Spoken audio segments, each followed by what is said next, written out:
Estimados irmãos da Congregação Concórdia, estimados visitantes aqui presentes, também a todos que acompanham o culto pela internet, e de forma bem especial, nossos confirmandos aí, que o Espírito do Deus vivo, Ele esteja sobre todos nós neste momento e nos conduza nesse pensar, nesse meditar, guardar e confiar nas palavras do Senhor. E o texto que queremos usar para este culto especial, que é um culto de reforma, também um culto de confirmação, é o texto do Evangelho, que foi lido. É claro que ali há uma referência até mesmo do texto do Salmo que nós lemos, que podemos também aplicar com o texto do Evangelho, mas basicamente nós queremos pegar aqui o texto do Evangelho. Antes de entrar propriamente no texto, quero fazer uma pergunta aí para uns dos confirmandos. Você tem coragem de falar? Fica em pé aqui um pouquinho. Aproveitar ela, vamos ver se ela tem coragem. Olha para o teu pai e para a tua mãe. O que você acha? Eles te amam? Sim. Não, responde aqui. Sim. Sim? Sim. E você tem certeza disso? Tenho. Tem? Sim. E então eu vou fazer outra pergunta. Se você tivesse que falar por que você tem essa certeza, que eles te amam, o que você diria? O que te dá essa certeza?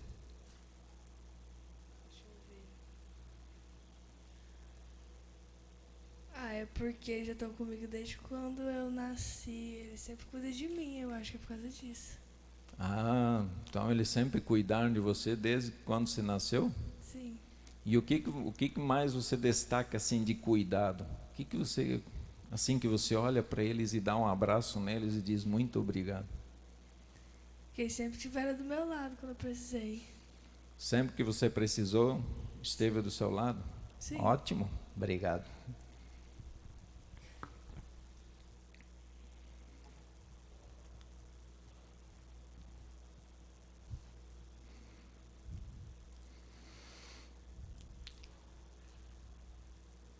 Irmão, o nosso texto de hoje ele apresenta um resumo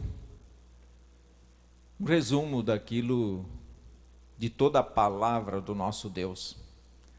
Não somente dos 10 mandamentos, mas de toda a palavra do Senhor. E um dos resumos nós encontramos logo no versículo 37.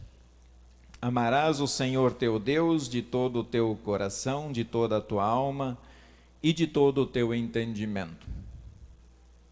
E quando Jesus cita isso, é claro que hoje nós falamos que isso foi um resumo da primeira tábua dos mandamentos. Vocês que estudaram, vocês conhecem as tábuas dos mandamentos, né? E nessa primeira tábua nós colocamos do primeiro ao terceiro mandamento.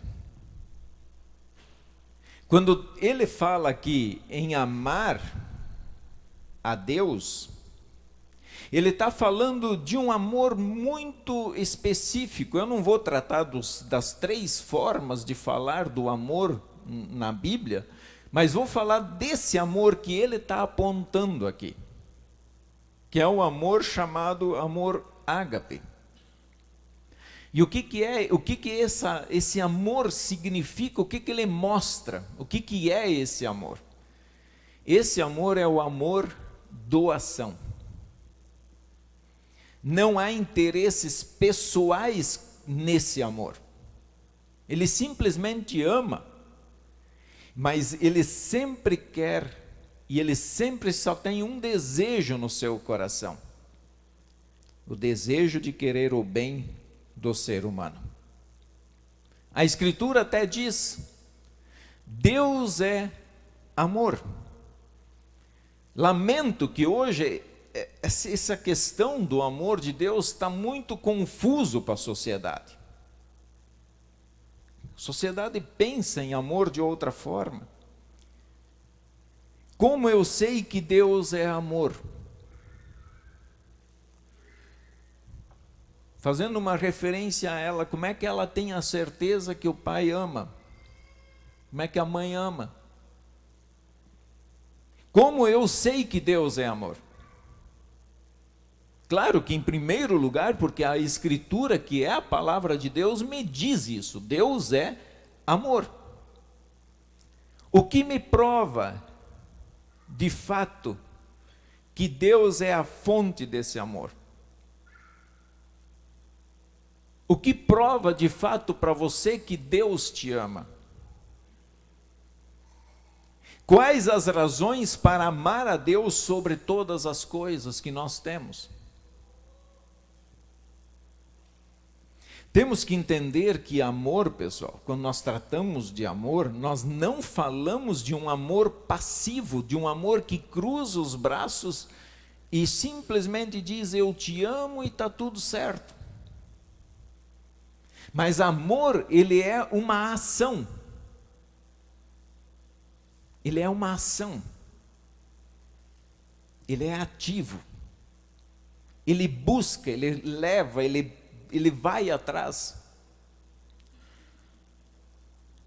Vejam que Deus, o que prova que Deus é amor e que Ele nos ama, é que Ele não ficou passivo.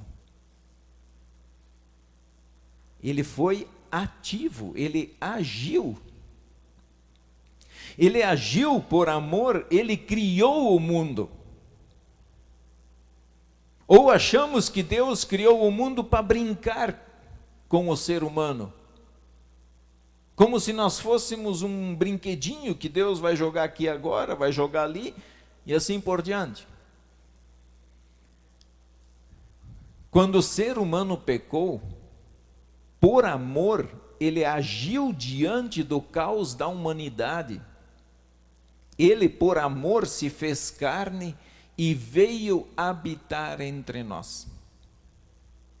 Ele, por amor, se deixou pregar na cruz. Ele não simplesmente fugiu quando apareceram os inimigos do seu rebanho, mas como um bom pastor, ele enfrentou os seus inimigos. Hoje, em Cristo Jesus, nós recebemos este amor, esse puro amor. E ele foi manifestado no coração de cada um aqui dentro, e que está acompanhando o culto pela internet, no perdão. Ali ele manifestou o amor dele, quando ele foi capaz de novo de nos perdoar. E ali mostrou que ele tem autoridade sobre o pecado, sobre até mesmo nós. Ele tem autoridade. Quando Jesus responde para aquelas pessoas que agora, movidos por esse amor, ele deve amar a Deus de todo o coração, mente e alma. Em outras palavras, Jesus está dizendo: ame a Deus acima de tudo e acima de todos. Ame a Deus acima de tudo e acima de todos. E hoje, eu não quero que a ideia de amor fique só abstrato para nós. Mas eu quero que, biblicamente, trazer para vocês a manifestação desse amor, como nós vivemos esse amor no dia a dia, na prática, como isso funciona na vida real.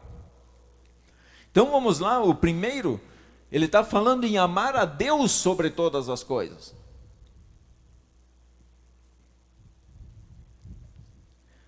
E aí eu quero fazer uma referência do Salmo, que amar a Deus sobre todas as coisas, é olhar para o Salmo 1 e dizer: antes o seu prazer está na lei do Senhor. Amar a Deus significa ter prazer na lei do Senhor, na palavra do Senhor, mas na sua pureza. Não nas suas artimanhas que nós tentamos fazer às vezes com ela. Amar a Deus, na prática, está no texto que o Samuel leu logo no começo do culto. Aquele que me confessar perante os homens. O confessar-se perante Deus é fundamental, mas também diante dos homens. Eu também o confessarei diante do meu Pai, mas aquele que me negar, eu também o negarei no dia do juízo.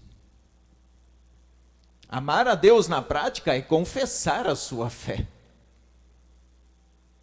E não só aqui dentro da igreja, do templo. E vamos lá. Amar a Deus é observar o que está escrito em Josué 22, 5. Tende cuidado, porém, de guardar com diligência o mandamento e a lei que Moisés, servo do Senhor, vos ordenou. Que ameis o Senhor vosso Deus, andeis em todos os seus caminhos, guardeis os seus mandamentos, e vos achegueis a Ele, e o sirvais de todo o vosso coração e de toda a vossa alma. É guardar, é viver. Não é só as palavras, mas é colocar aquilo no dia a dia, na prática. Achegueis a Ele. E então aquela questão de que, não, eu me afastei do templo, mas não me afastei de Deus. Será que é isso mesmo? Antes de se afastar do templo, não há um afastamento de Deus, em primeiro lugar? Analise. Amar a Deus é observar o que está em 1 Coríntios 13, 4 a 7. Inclusive é um versículo aí escolhido aí pela nossa confirmanda, a Ana. E uma parte desse texto diz assim: o amor não se alegra com a injustiça, mas regozija-se com a verdade. Tudo sofre, tudo crê, tudo espera, tudo suporta. Por causa de Cristo, enfrenta todo o sofrimento. Por causa de Cristo, ele crê, de fato, em tudo o que Deus fala ao seu coração. Ele espera a ação divina em todos os momentos da vida. E por amor a Cristo, ele suporta todas as coisas. Amar a Deus é observar o que está em 1 João 2, 15 a 17, que diz assim: não amem o mundo, nem as coisas que há nele. Se vocês amam o mundo, não amam a Deus. Nada que é deste mundo vem do Pai. Os maus desejos da natureza humana, a vontade de ter o que agrada aos olhos e o orgulho pelas coisas da vida, tudo isso não vem do Pai, mas do mundo. E o mundo passa com tudo aquilo que as pessoas cobiçam. Porém, aquele que faz a vontade de Deus vive para sempre. Amar a Deus significa não amar o mundo, não concordar com o mundo. Como diz a palavra, nada vem deste mundo, nada do que é deste mundo vem do Pai. Querer enganar-se a si mesmo com respeito às coisas que estão acontecendo nesse momento, a nível de país e de mundo, Como posso amar a Deus se tento de todas as formas concordar com as leis que ferem essa palavra de Deus?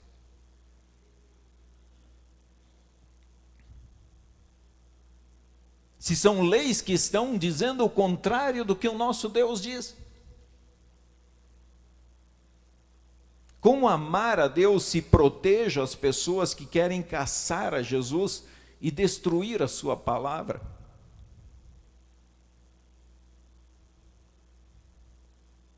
Amar a Deus é observar o que está em Mateus 5, 11 e 12. Bem-aventurados sois quando por minha causa vos injuriarem e vos perseguirem e mentindo disserem todo mal contra vós.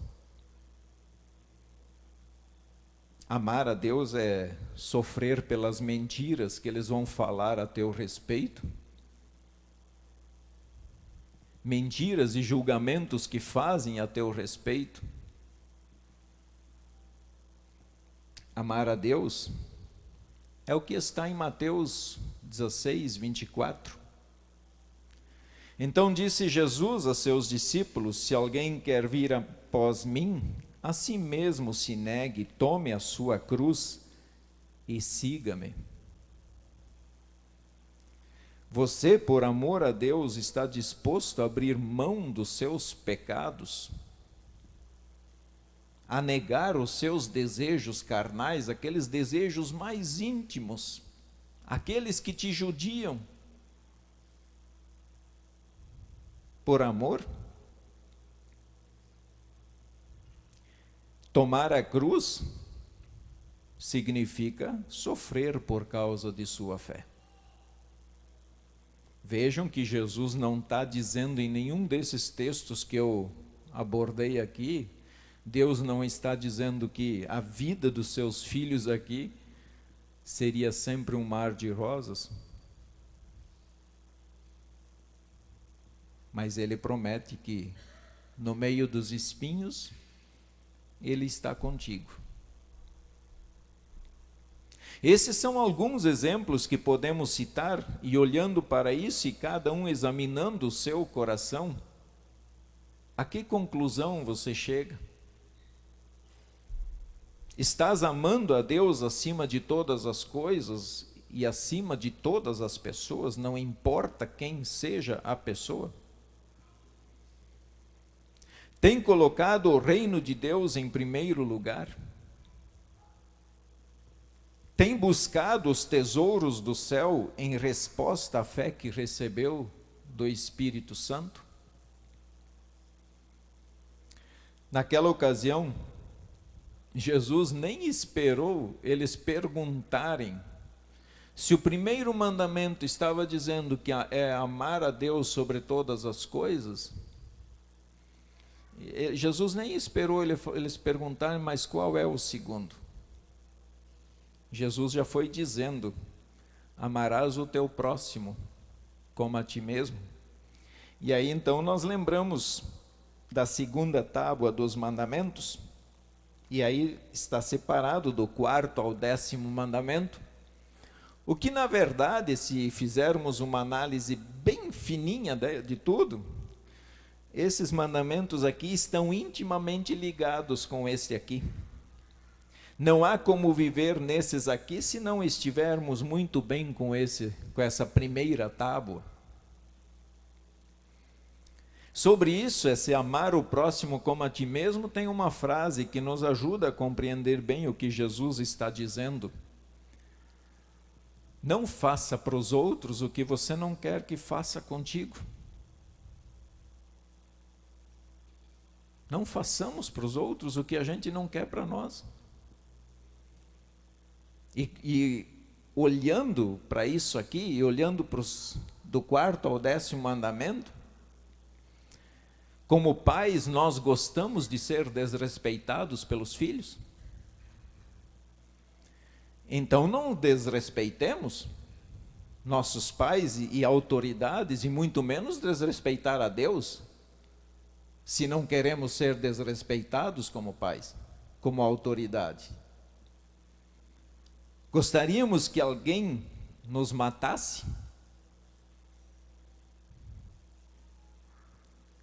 por que então querem tirar criança do ventre? Sem a mínima possibilidade de defesa. Se não quer que alguém mate, por que vai matar? Então não matemos. Gostaríamos que nosso cônjuge nos traísse? Então não traiamos. Gostaríamos que fôssemos roubados, tirados nossos bens? Então não roubemos. E muitas vezes se tira de forma, entre aspas, legal, de alguém da família, de alguém outro, e assim por diante. Até nós deveríamos ajudar a cuidar o que os outros têm. E de forma alguma lhe tirar nada. Gostaríamos que inventassem mentiras a nosso respeito? Então não inventemos e não mintamos sobre os outros. Gostaríamos que fôssemos cobiçados, os nossos bens, a ponto de achar uma forma legal de nos tirarem isso? Então não cobicemos. Estejamos satisfeitos com aquilo que Deus nos deu, aquilo que Deus nos concedeu. Em Romanos 13, 9 e 10, Deus diz assim: por isso, não adulterarás, não matarás, não furtarás, não cobiçarás. E se há qualquer outro mandamento, tudo nesta palavra se resume: amarás o teu próximo como a ti mesmo. O amor não pratica o mal contra o próximo, de sorte que o cumprimento da lei é o amor. Esses são alguns exemplos do que significa amar a Deus e ao próximo. Ao olharmos para tudo isso, pelo poder do Espírito Santo, porque Ele tem poder de nos convencer do nosso pecado, podemos ver o quanto nós somos fracos, o quanto nós falhamos, pecamos, transgredimos a lei, não amamos o nosso Deus em tantos e tantos momentos da nossa vida. Essa nossa fraqueza não é novidade para Deus. Não pensem que isso é uma novidade. Deus se espantou com a nossa fraqueza. Isso não é novidade. Sabe por que não é novidade? Ele sabe, Ele está sabendo da nossa fraqueza, da nossa inclinação para o mal, da maldade que havia em nosso coração, do mundo das trevas que vivíamos. Ele sabia disso, Ele sabe disso. Da nossa incapacidade de mudar a nossa situação espiritual. Que Deus mandou Jesus. Foi por isso que Jesus veio. Porque Ele sabe da nossa fraqueza, da nossa incapacidade, dos nossos pecados, o quanto o nosso sangue é impuro e incapaz de remover sequer um pecado que tenhamos praticado. Em 1 João 4,10, Deus diz: nisto consiste o amor, não em que nós tenhamos amado a Deus, mas em que Ele nos amou e enviou o seu Filho como propiciação pelos nossos pecados. Ele enviou o seu Filho em favor de nós, por mim, por vocês. E em Cristo nós recebemos um coração novo. Aquele texto que vocês conhecem muito bem, que está lá no certificado de batismo. Pois todos vós sois filhos de Deus mediante a fé em Cristo Jesus, porque todos quantos fostes batizados em Cristo, de Cristo vos revestistes. Somos revestidos de uma roupa especial, da roupa de Cristo. Somos revestidos da santidade de Jesus. Somos revestidos da pureza de Jesus. Somos revestidos da obra que Cristo realizou por mim e por vocês. Estimados confirmandos, a atitude de vocês de confessarem a fé diante do altar e diante das pessoas também aponta para o amor que vocês têm por Deus. Eu sei que quando vocês estão nessa idade, o pai leva, o pai xinga, o pai impura, o pai faz vocês estudarem. Mas como disse Alice antes, eles sempre estiveram comigo. Eu tenho certeza que com cada um de vocês aconteceu isso, do pai chegar e falar, não, você vai para a instrução, é sua obrigação. Hoje, vocês terminam, vocês vão ser confirmados. No entanto, se vocês abandonarem os cultos, deixarem de estudar a Bíblia, deixarem de orar, deixarem de ofertar a vossa vida, o vosso coração, em primeiro lugar a Deus, ofertarem a tua mente, a tua alma e se consagrarem ao Senhor. Se vocês deixarem de buscar o reino de Deus em primeiro lugar, e muitas outras coisas poderíamos citar aqui, as pessoas não irão mais ver em vocês, quem sabe, o amor de Deus.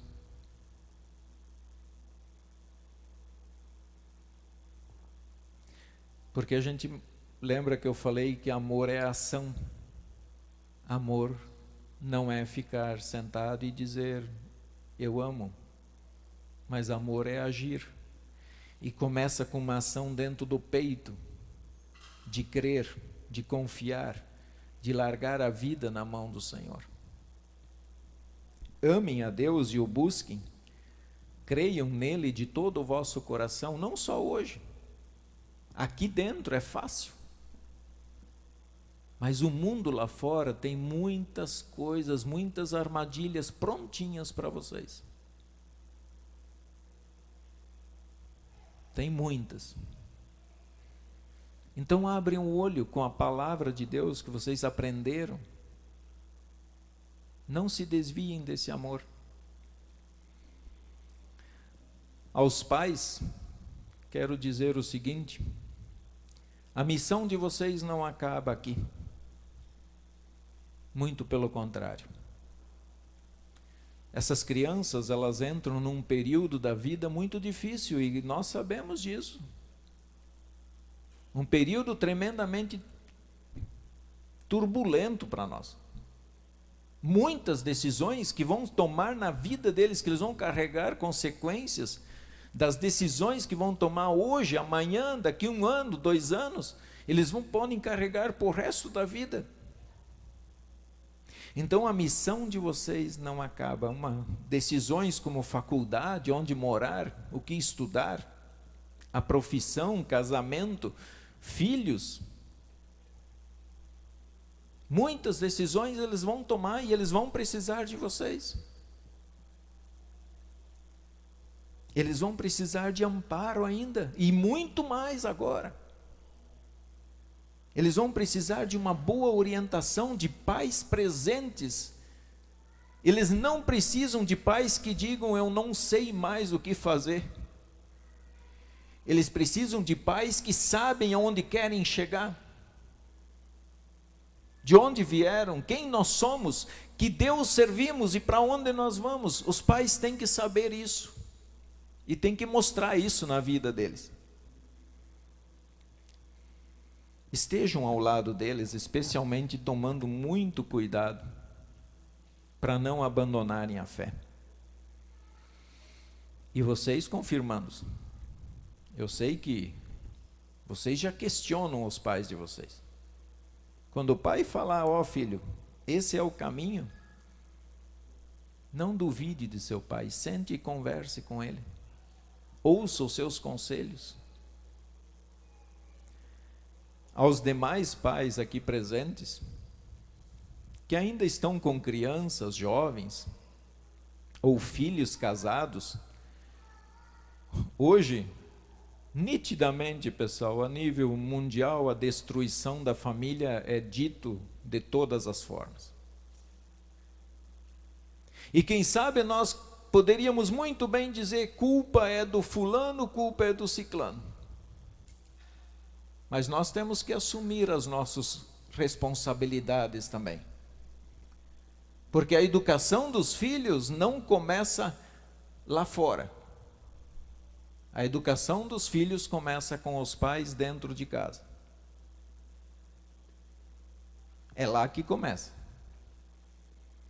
E agora eu estou falando para pessoas que creem, para pessoas cristãs, assumam o sacerdócio universal dentro do seu lar. Assuma esse compromisso.